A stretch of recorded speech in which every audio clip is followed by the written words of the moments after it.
తల నుంచి కళ్ళు మూసుకొని ప్రార్థన చేసుకుందాం.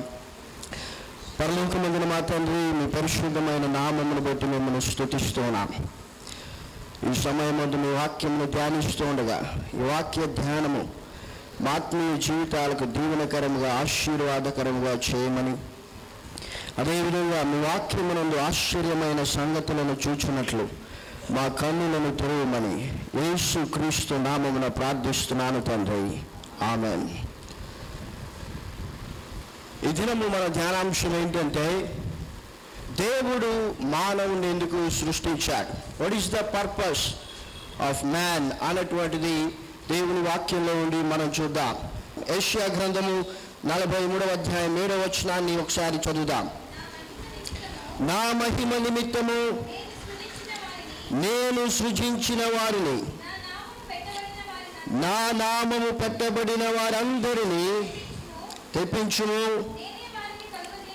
నేనే వారిని కలుగజేసితిని, వారిని పుట్టించిన వాడను నేనే. దేవుని నామ మహిమ కొరకై దేవుడు మనిషిని సృష్టించాలని బైబిల్ చాలా స్పష్టంగా తెలియజేస్తుంది. మహాజ్ఞాని సొలొమోను ప్రసంగిలో ఆయన అనుభవాలన్నిటినీ పంచుకున్నటువంటి తర్వాత సమస్త మానవ జాతికి విధేంటి అని ఆయన చెప్తున్నాడంటే, ప్రసంగి గ్రంథం 12వ అధ్యాయం 13వ వచనాన్ని మనం చదువుకుందాం. ఇదంతయు వినిన తరువాత తేలిన ఫలితార్థమిదే,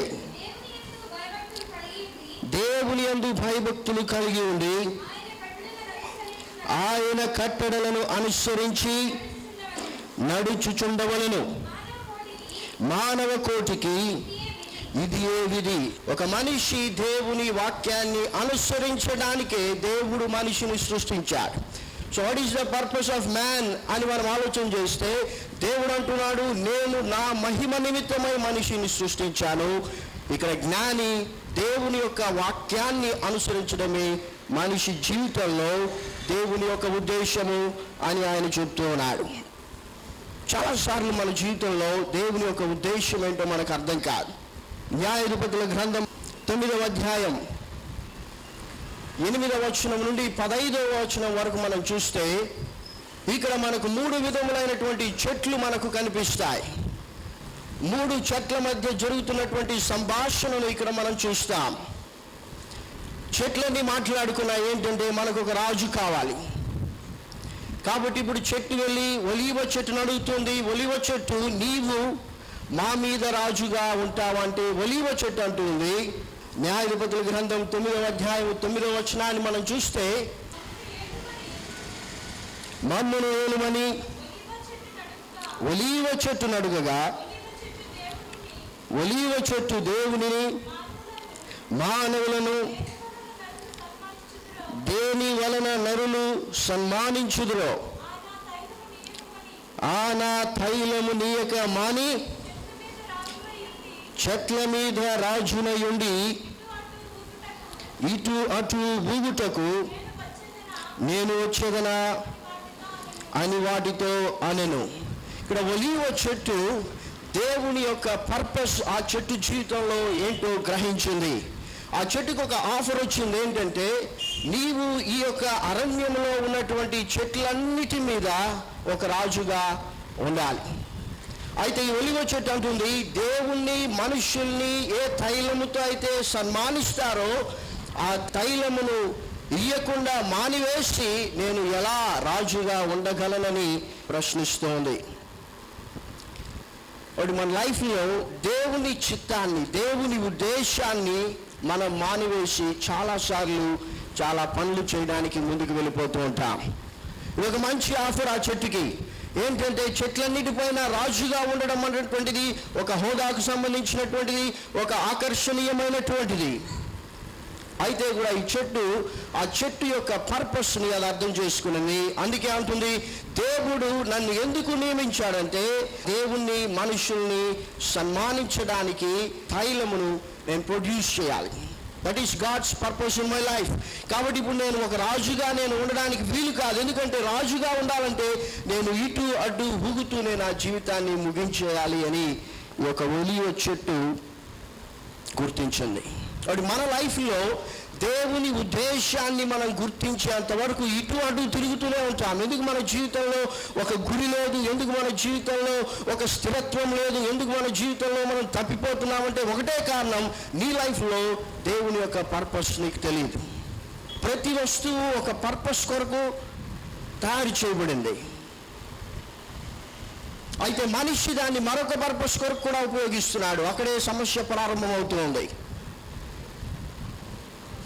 ఈ యొక్క సీలింగ్ ఫ్యాన్ ఎందుకు తయారు చేయబడింది? మనకు గాలినివ్వడానికి.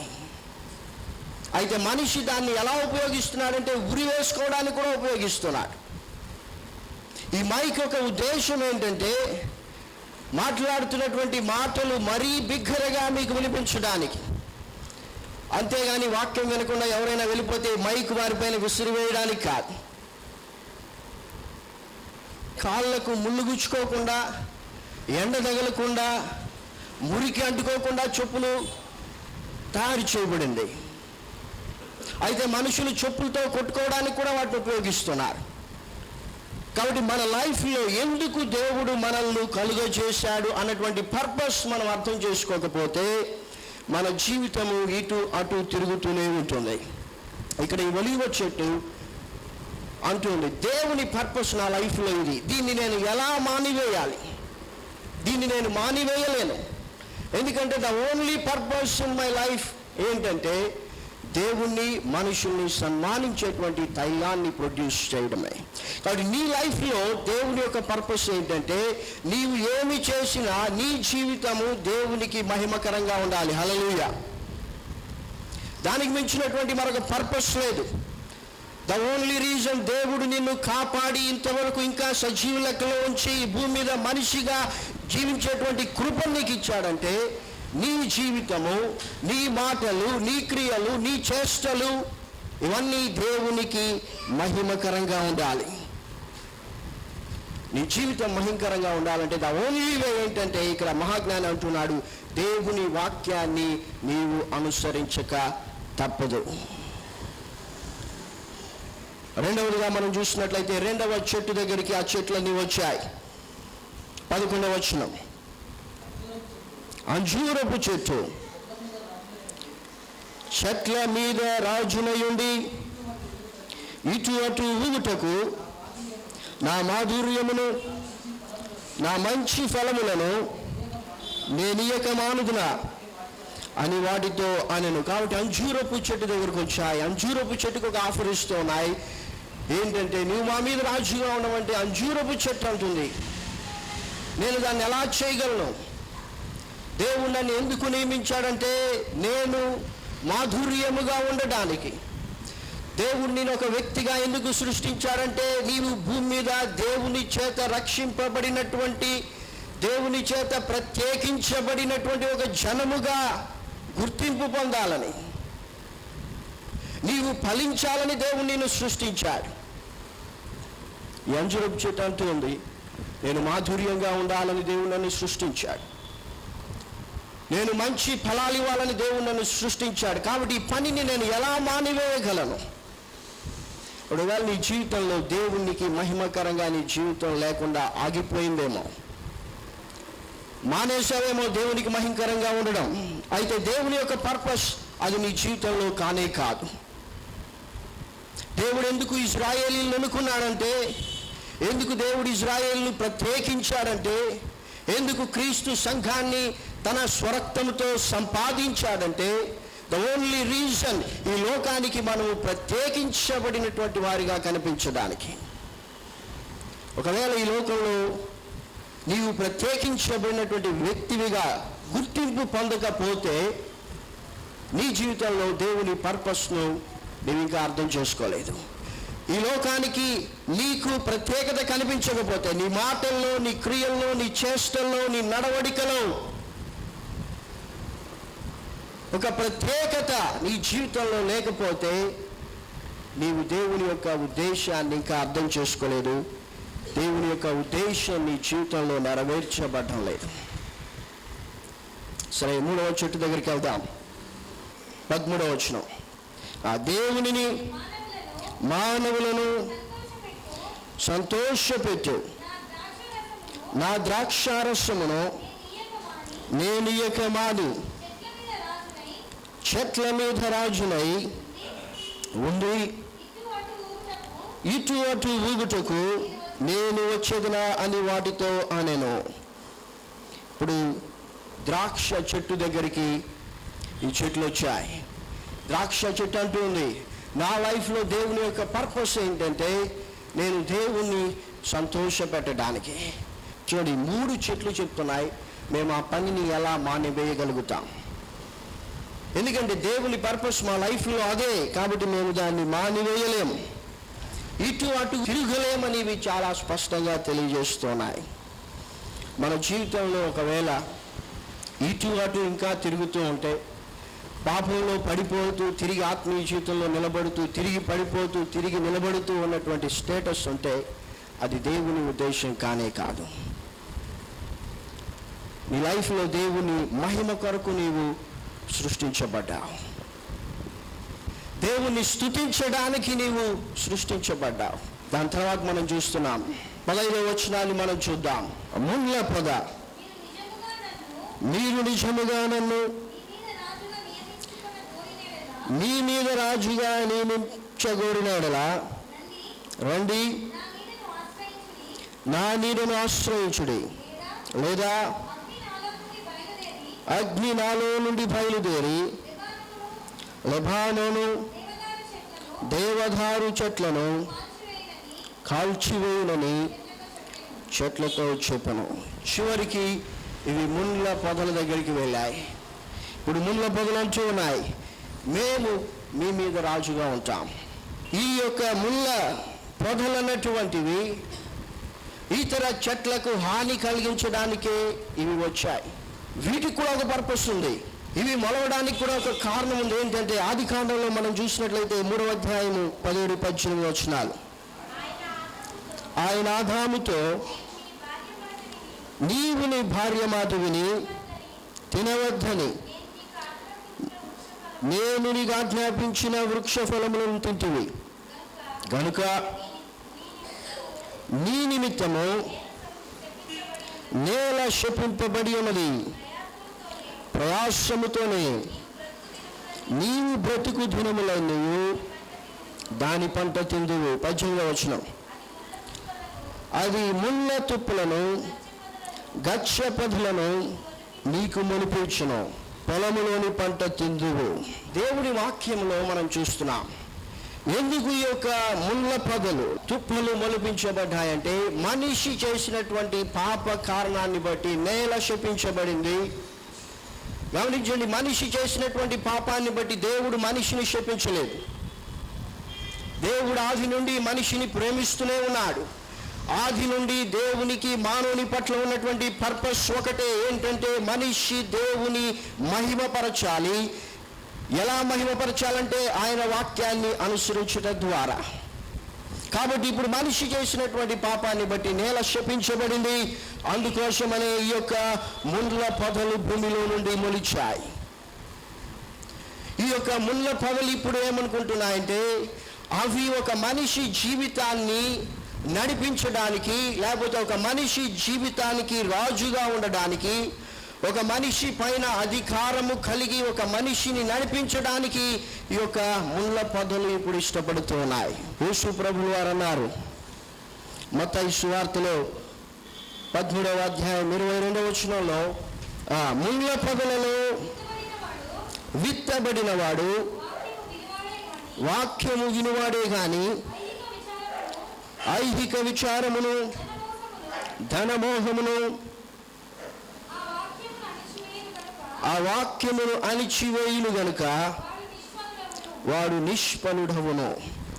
కాబట్టి యేసు ప్రభువు వారు చెప్తున్నారు ఈ యొక్క ముళ్ళ పొదలు ఏం చేస్తాయంటే ఒక మనిషి ఆత్మీయ జీవితాన్ని క్షీణింపజేస్తాయి, ఒక మనిషి ఆత్మీయ జీవితాన్ని అణచివేస్తాయి అని యేసు ప్రభువు వారు చెప్తూ ఉన్నారు. కాబట్టి ఒకవేళ దేవుని యొక్క పర్పస్ నుండి మనము వేరైపోతూ ఉంటే, ఈ లోకపు ఆకర్షణలకు మనము ఆకర్షించబడుతూ ఉంటే ఈ యొక్క ముళ్ళ పొదలను మనం పోలి ఉన్నాం. ముళ్ళ పొదల వలె మన జీవితాలు ఉంటూ ఉన్నాయి. కాబట్టి ఈ లోక సంబంధమైనటువంటి ఆఫర్స్కు మన జీవితాలు ఆకర్షించబడుతూ ఉన్నాయి. ఈ ముళ్ళ పొదకు వచ్చినటువంటి ఆఫర్ చాలా మంచిగా అనిపించింది వాటికి. ఒకవేళ ఇప్పుడు అవి అంటున్నాయి, మమ్మను రాజుగా పెట్టుకోకపోతే మేము ఈ యొక్క అరణ్యంలో ఉన్నటువంటి మంచి వృక్షాలను నాశనం చేస్తామని అవి చెప్తూ ఉంటున్నాయి. వాడు చాలాసార్లు మనిషి లోక సంబంధమైనటువంటి ఆకర్షణలకు ఆకర్షించబడినప్పుడు ఏమవుతుందంటే, ఈ యొక్క ఆకర్షణను నా జీవితంలోనికి నేను తీసుకోకపోతే, ఈ పాపం నేను చేయకపోతే ఇక నాకు మనశ్శాంతి ఉండదు అన్నటువంటి స్థితిలోనికి మనిషి వెళ్ళిపోతాడు. బట్ నీ లైఫ్లో దేవుని యొక్క పర్పస్ ఏంటంటే, ఒలీవ చెట్టు వలె దేవుణ్ణి సన్మానించేటువంటిదిగా నీ జీవితం ఉండాలి. హల్లెలూయా. నీవు దేవుణ్ణి ఘనపరచడానికి, దేవుణ్ణి సన్మానించడానికి, దేవుణ్ణి స్తుతించడానికే నీవు సృష్టించబడ్డావు. కాబట్టి ఆ పనిని నువ్వు మానివేయద్దు. ఈ లోకంలో నీకు చాలా ఆకర్షణలు రావచ్చు. ఇదిగో ఈ పాపం చేస్తే నీకు మేలు, యేసు ప్రభువుని విడిచిపెడితే నీకు లాభం, అనేకమైనటువంటి ఆకర్షణలు ఈ లోకంలో నుండి నీకు కలగవచ్చు. అయితే ఒలీవ చెట్టు వలె నీ జీవితంలో గాడ్స్ పర్పస్ను నీవు జ్ఞాపకం పెట్టుకో. దేవుణ్ణి సన్మానించడానికి దేవుడు నిన్ను సృష్టించాడు. రెండవదిగా మనం చూస్తే అంజూరపు చెట్టు. అంజూరపు చెట్టు ఎందుకు సృష్టించబడిందంటే మాధుర్యంగా ఉండడానికి. నీ లైఫ్లో ఒకవేళ ప్రత్యేకత కనిపించకపోతే, ప్రత్యేకంగా ఉండకపోతే దేవుని ఉద్దేశం నుండి నువ్వు పడిపోయావని నువ్వు ఆలోచన చేయాలి.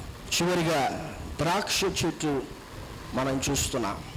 ఇది దేవుణ్ణి సంతోషింపచేయడానికి దేవుడు కలుగు చేశాడు. నీ లైఫ్లో దేవుని యొక్క పర్పస్ ఏంటంటే, నీవు దేవుణ్ణి సంతోషింపచేయాలి, దేవుణ్ణి నిన్ను చూసి ఆనందించాలి. ఒకవేళ ముళ్ళ పొదల వలె నీ జీవితం ఆకర్షణలకు గురైపోతే నీ ఆత్మీయ జీవితం అణిచివేయబడుతుంది. గమనించండి ఒక విషయం, ఈ లోకంలో నీకు కలిగేటువంటి ప్రతి ఆకర్షణ it is because of sin అన్నటువంటి విషయాన్ని నువ్వు మర్చిపోవద్దు. ప్రతి ఆకర్షణకు మూలం ఏంటంటే పాపం. పాపం వలనే ఆకర్షణ వచ్చింది. ఆకర్షణ వలనే పాపం కూడా మనిషి చేశాడు. ఒకసారి మనందరం కూడా లేచి నిలబడి మన జీవితాలను పరిశీలన చేసుకుని మనం ముగించుకుందాం. యెషయా గ్రంథం 43వ అధ్యాయం 7వ వచనంలో వాక్యము స్పష్టంగా తెలియజేస్తుంది. దేవుడు ఎందుకు మానవుని కలుగు చేశాడంటే, ఎందుకు పుట్టించాడంటే దేవుని మహిమ కొరకు. సమస్త మానవ కోటికి విధి ఏంటంటే దేవుని వాక్యాన్ని అనుసరించడం. దేవుని వాక్యం తెలియజేస్తుంది, వారు నన్ను అనుసరించుట మానివి గనుక నేను ఇక వారికి తోడై ఉండను. కాబట్టి ఒకవేళ దేవుణ్ణి అనుసరించడం నువ్వు మానివేశావను, దేవుని స్తుతించడం మానివేశావను, దేవునికి మహిమకరంగా ఉండడం మానివేశావను, అయితే నీ జీవితం ఒలీవ చెట్టు వలె దేవుణ్ణి కనపరచాలని, సన్మానించాలని, అంజూరపు చెట్టు వలె నీ జీవితం మాధుర్యంగా ఉండాలని, దేవుని కొరకు ఫలించేటువంటి చెట్టుగా ఉండాలని దేవుడు నిన్ను సృష్టించాడు. నీ లైఫ్లో దేవుని యొక్క పర్పస్ ఏంటంటే నీవు దేవుణ్ణి సంతోషింపచేయాలి.